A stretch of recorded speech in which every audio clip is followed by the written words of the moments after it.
Hi and welcome everybody. So today we are going to make sambar, and as you can see there are like so many ingredients laid out. So yes, it is quite an extensive recipe to make, but it is just so healthy, and when you have it with your idli and dosa is just so good that you will try to remove time and do this elaborate recipe. So I'll try to put into a concise form as possible so that it's easy for you. So first let's go through the ingredients. So in the ingredients, so basically sambar is made like in 3 stages. The first is you're going to make a masala. So for that masala you need some dry red chilies, and these you can get it in any of the Indian stores. Then you need 1 spoon of jeera seeds, 1 spoon of methi or fenugreek seeds. Then you need just 1 spoon of chana dal. Again, you could get it, all these ingredients mostly will be available in the Indian store. You also need 2 spoons of raw rice. Then you need this akha dhania. So basically like how you have dhania powder, but if you want it in the whole form, it will be in seeds like this. So you need 3 spoons of these. Then you need hing, which is also asafoetida, curry leaves. If you have fresh curry leaves, use that. Then also you'll need a little bit of coconut. Now in Canada, like I felt the easiest thing to do is usually they have a packet of frozen coconut which has pieces like this. So I usually keep this, and it's kind of pretty easy to use. Then I also need half an onion which is chopped like this. I need 3 to 4 cloves of garlic, and I need a little bit of ginger. Now all of this will basically go into a masala, okay? Coming to this, and then you'll also need some salt. So with that your masala will be ready. Then the second thing is that you're going to make your sambar in a pressure cooker.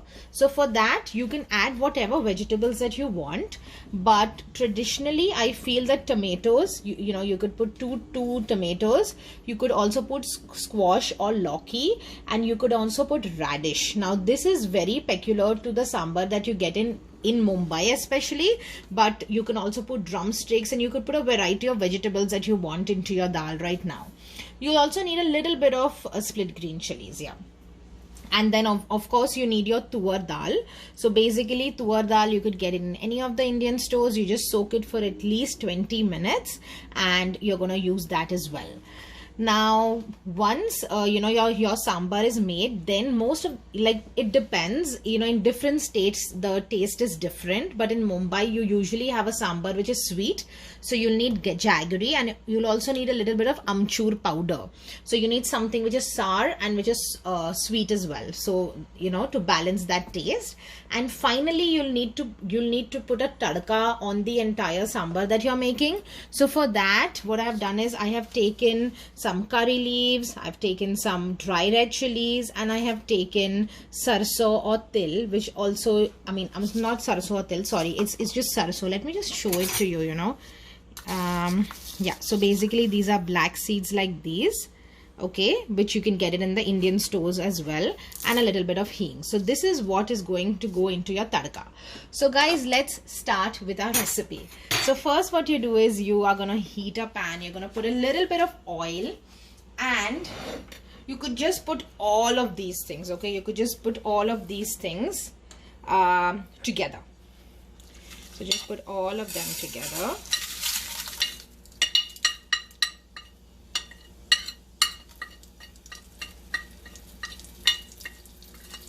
Okay, take your time. All the masalas should nicely come in.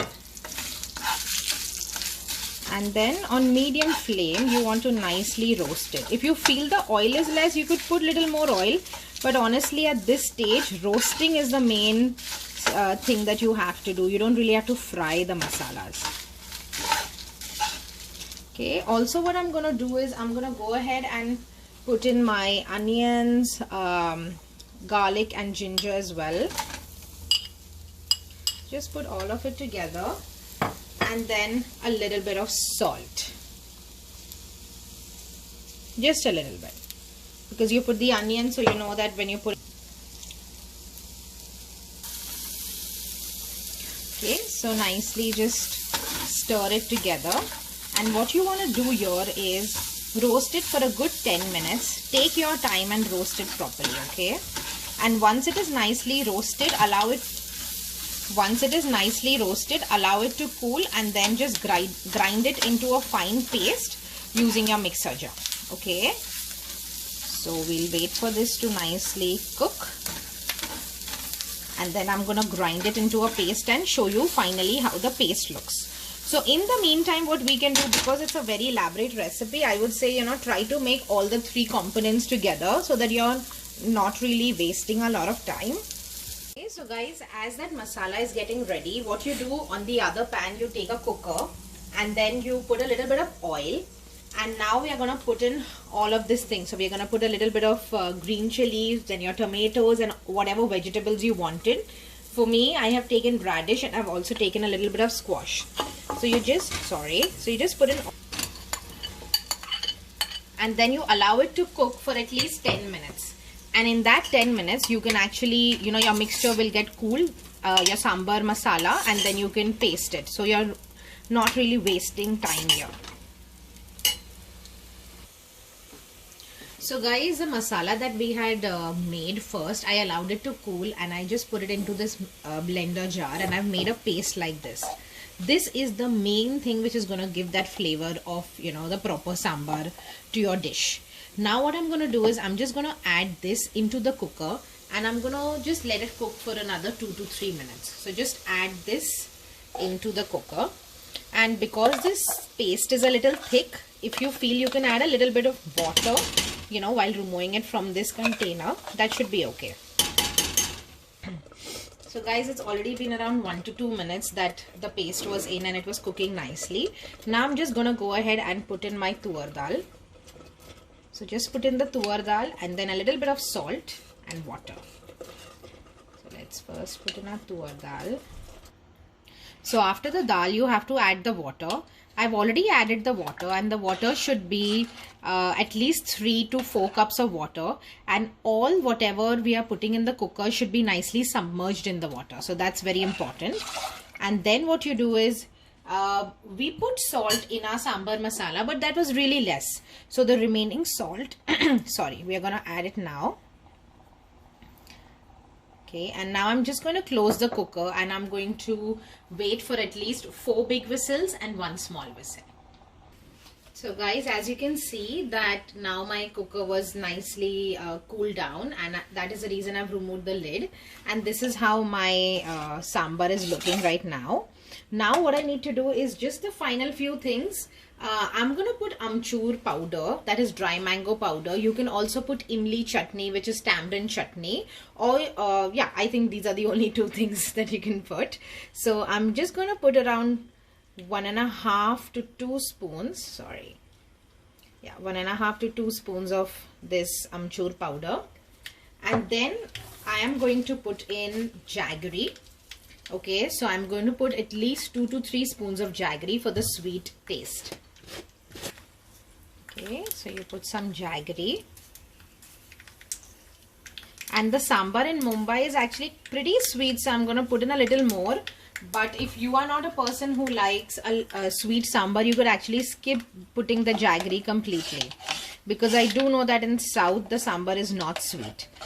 Now the final thing that you have to do is you have to prepare the tadka. So what I've done is I have already taken some oil and I have put in the tadka mixture that I had shown initially in it, and you can see that it is spluttering. So all that I need to do now is I just need to take this and put it. Okay. Most of the South Indian recipes, they'll always have, you know, this tadka being put from top, even if you're making the South Indian chutney or whatever. So it's actually very traditional to South Indian cooking, if I'll be honest. And guys, that's it. Our sambar is finally ready. A lot of effort and a lot of ingredients, but the taste is so good that you will not really mind to do all of this. Okay, so now what I'm going to do is I'm just going to plate and I'm going to show you how it looks. Now, what can you eat sambar with? So you can eat sambar either with idli, you can have it with dosa, then you know, you can have it with appam. A lot of people will even have it with rice. Sambar rice is also quite a classical combination, so you can have it with that, and it's very, very healthy. It has a lot of vegetables, a lot of lentils, and it's extremely flavorful. Okay, So, and this is totally like the restaurant style that you get in Mumbai, and you're gonna love it. So this is the best recipe that I knew of sambar till date, and I hope that you like the video. Please do like, share and subscribe to my channel, and I'll come back again with some interesting recipes, and we'll see you next time. Bye.